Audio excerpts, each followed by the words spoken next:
दुलाराय बर' फरायसा आफादा सोलियो गावनि मोनसे संबिजिरनि जि दफाफोर बेखौ लानानैसो सोलियो। बुद्धिराम बायदि फौसालिया मानसिया बुंबासोदि दुलाराय बर' फरायसा आफादा आलादा बड'लेण्डनि थाखाय सोमावसारफिनगोन, बेयो माब्लाबाबो जानो हाया। बेयावनो बड'लेण्ड रादाब आरो बड'लेण्ड बुब्लि नायगिरि साफ्रोमबो रायजो राजा नोंथांमोननिसिम बिश्वनाथ जिल्ला दुलाराय बर' फरायसा आफादनिफ्राय गोबावैब्लाबो मागो फोरबो आरो गोदान बोसोर 2025नि गाहाम हामलायनायखौ बावहरबाय।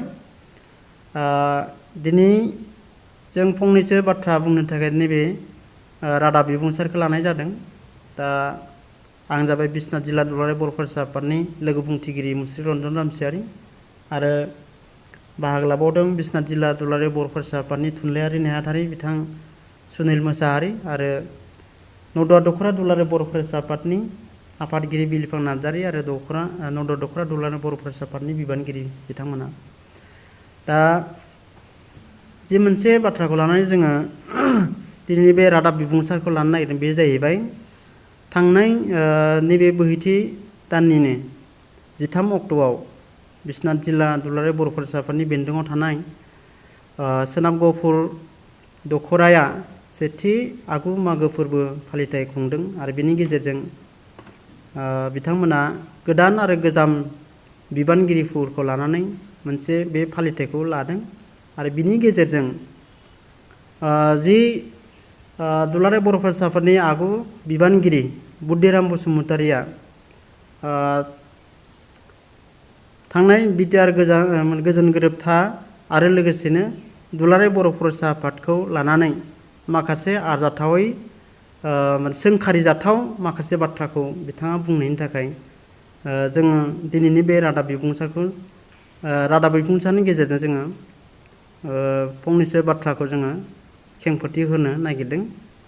दा जि मोनसे हाबाफारि लानानै सोनाब गहपुर दख'राया नैबेबायदि आरजाथावै रावखौ बुंनो थाखाय दुलाराय बर' फरायसा आफादनि बारग' बिबानगिरि बुद्धिराम बसुमतारिखौ खाबु होबाय। बिनि थाखाय जोङो बिश्वनाथ जिल्ला दुलाराय बर' फरायसा आफादनिफ्राय गोथौ दुखु मोननाय फोरमायबाय। मानोना बे हाबाफारिखौ लानायाव दख'रा आफादा जिल्ला आफादनो जेबो इनफरमेसन होआखै बा गनायथिबो लायाखै। बिथांमोना गावसोरनि गोसो बायदि साननाय बायदियै बे हाबाफारिखौ लादों आरो लोगोसे नैबेबायदि आरजाथावै बाथ्रा बुंनायनि खाबुखौ बिथांमोना खालामनानै होदों। दा जियानो जाया मानो बुद्धिराम बसुमतारि बिथाङा दानि सोलिफु आफादखौ दुलाराय बर' फरायसा आफादनि बिबानगिरिफोरखौ बुंदों जे जिरायथ'नांसिगौ, जे गोदान फैबाय थानाय टेलेन्टेड गथ'फोरनो मावनायनि स्कपखौ होनांगौ होननानै बिथाङा बुंदों। दा बे बेसलेस, ओंथि गैया। दा बिथाङा दुलाराय बर' फरायसा आफादखौ एडभाइस होनो सोर? दा बिथाङा दिनैनि समाव दुलाराय बर' फरायसा आफादनि एडभाइजारबो नंला, बरन्स बिथाङा दुलाराय बर' फरायसा आफादखौ समाजारि बिजों एबा फेसबुकनि गेजेरजों गोलाव समनिफ्राय सोंखारिबोबाय थानाय सासे बेक्ति आरो लोगोसेनो बिटिआर गोजोन गोरोबथा जाजेननायनिफ्रायनो बिथाङा बे एकर्डनि माखासे बेरेखा बाथ्रा बिथाङा बुंबाय थाग्रा सासे बेक्ति। दा बेखौ जोङो मालाबाबो जों गनायनो हाया जे बिथाङा बुंनाय एडभाइस बायदियैसो जे दुलाराय बर' फरायसा आफादा सोलिगोन, बे माब्लाबाबो जानो हाया।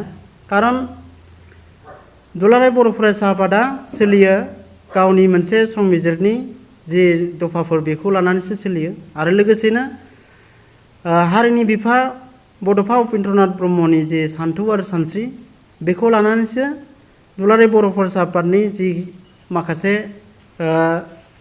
हाबाफारि बेयो जायो, जेराव हारिखौ गेरेमसा माहारि दानायनि जि मोनसे सिमां बिनि थाखाय जि मावनांगौ हाबाफारिफोर बियो बड'फानि होलांनाय सान्थौ आरो सानस्रिनि जि मोनसे रोखा बेरखांनाय। दा बेयाव जेबो गोनो गोथो गैया। दा बिनि अनगायैबो बिथाङा बुंबावदों जे बर' फरायसा आफादखौ राजखान्थिनिफ्राय उदां खालामनांगौ। दा बबे एंगोलजों बिथाङा माने नुहुरखो जे दुलाराय बर' फरायसा आफादा राजखान्थियारि माने आफादाव हाबनानै दङ।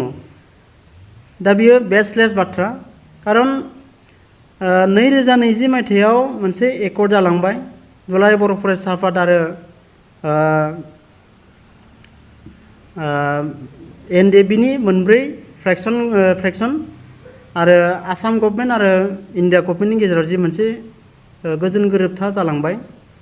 बे गोजोन गोरोबथा जानायनि उनाव जि दफाफोर लाना फैबाय, दा बेखौ मावफुंनांगौनि सार्थआव सम सम राजखान्थियारि हानजाफोरजों एबा राजखान्थियारि दैदेनगिरिफोरजों सावरायनाया जायो आरो जादों आरो बेखौ खालामनांगोन।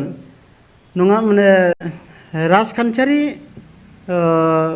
गोहोनि गेजेरजोंसो बेखौ जिहेतु सुस्रांनो हायो एबा राजखान्थियारि मोनसे मावफारिनि गेजेरजोंसो जिहेतु बेयो दफा मावफुंनाया जायो। दा बेखायनो जों मोनसे सम सिमा जोंनो जिहेतु होदों मावफुंनो थाखाय, बे समसिम जोङो नेनांगोन।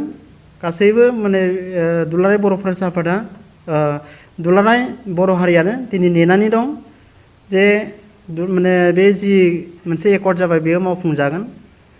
दा बेयो जुदि मावफुंजायाबा आल्टिमेटलि दुलाराय बर' फरायसा आफादा आलादा बड'लेण्डनि थाखाय सोमावसारनाय बेखौ माने लाखागोन। दा बुद्दिराम बायदि फौसालिया मानसिया बुंबासोदि दुलाराय बर' फरायसा आफादा आलादा बड'लेण्डनि थाखाय सोमावसारफिनगोन, बेयो माब्लाबाबो जानो हाया। मानो होनब्ला थांनाय 1993 मायथाइयाव बिएसि एकर्ड जाबाय। बिनि उनावबो दुलाराय बर' फरायसा आफादा सोमावसारफिनदों आरो बिनि उनाव 2003 मायथाइयाव बिटिसि एकर्ड जाबाय। दा बिनि गेजेरजोंबो जिहेतु बर'फोरनि जेंना जेंगोनाया सुस्रांजाया बा जेंगोनाया सुस्रांजायासै, फिन दुलाराय बर' फरायसा आफादानो सोमावसारनायखौ जागायफिनदों। दा जागायनायनि उनाव 10 बोसोर सोमावसारनानै जिहेतु बिटिआर गोजोन गोरोबथाखौ खालामनाय जाबाय। दा नैबे समावबो जोङो बिटिआर गोजोन गोरोबथाखौ मावफुंनायनि माखासे समखौ जों नेदों बा दुलाराय रायजोआनो बर' हारियानो नेनानै दङ। जेब्लानो नैबे मोनसे एकर्डआबो मोजाङै मावफुंजायासै, लोगो लोगोनो मोनसे सम फैगोन, समानो खावलायगोन जे दुलाराय माने हारि नाङैनो मोनसे जावरिखांनाय, जाय जावरिखांनाया आलादा रायजोनि सोमावसारनाय जागोन। दा बेखौ दुलाराय बर' फरायसा आफादा सिगां जेरै दैदेनबोदों एखे रोखोमैनो एखे स्पिरिटजोंनो दुलाराय बर' फरायसा आफादा सोमावसारफिनगोन। दा दिनैनि समाव बुद्दिराम बसुमतारी बायदिया बुंब्लासोदि सोमावसारनायखौ खालामफिनगोन, बे मालाबाबो जानो हाया। दा बिथांखौ जों जुदि बेक्तिगत हिसाबै नायनो थाङोबा बिथाङा ओरैबायदि जे बबेबा मोनसे राजखान्थियारि दोलोजों फिसिजानाय सासे सैमा बायदि, जायखौ जोङो बुंनो हायो जे सैमानि लानजाया हासुङाव जेसांखि सोना दोना मानो बिनि लानजाया मालाबाबो सिदा जानो हाया। दिनै गफुर दख'रा दुलाराय बर' फरायसा आफादा सानदोंमोन जानो हागौ जे मोनसे माने हारिनि खामानि मावनो बिबान लानाय लोगो लोगोनो मोनसे खौसेथि मोनसे परिबेसखौ नांगौ एबा आबहावाखौ नांगौ। बे नोजोरजों जानो हागौ बिथांमोना गोदान आरो गोजाम बिबानगिरिफोरखौ लानानै नैबे मोनसे हाबाफारिखौ लादोंमोन जानो हागौ। बे लानाया नाथाय मोजाङानोमोन। नाथाय बुद्दिराम बिथाङा जिबायदि मोनसे आखलनि मानसि, दहाय एसे आगोलाव बुंनाय बायदि सैमानि लानजाया हासुङाव जेसेबां सम सोना दोना मानो बे मालाबाबो सिदा जाया होननाय बायदि बुद्दिराम बसुमतारीनि जिथु रावफोर बेयो आरजाथावै माने रावफोरानो ओंखारबाय। दा बेखौ जों थोंजोङैनो सोंखारिदों आरो जाहाथे उननि समाव नैबायदि जाथियाव गोजोन गैयै मोनसे माने बाथ्राफोरखौ बुंनाय बा सोमजिहोनाय, थुनज्लायबाय थानाय, दुलाराय बर' फरायसा आफादखौ बायदि बायदि रावजों सोंखारिनाय आरो लाजि फोनांनाय रावजों बुंनाय, बेफोरनिफ्राय जानगाराव थानांगौ। दिनै जोङो बिश्वनाथ जिल्ला दुलाराय बर' फरायसा आफादनि बे रादाब बिबुंसारनि गेजेरजों बेखिनि बाथ्राखौ गोख्रों रावजों सोंखारिनायजों लोगोसे जों बेखिनिखौनो बुंनाय जाबाय। गोजोनथाव खौरां।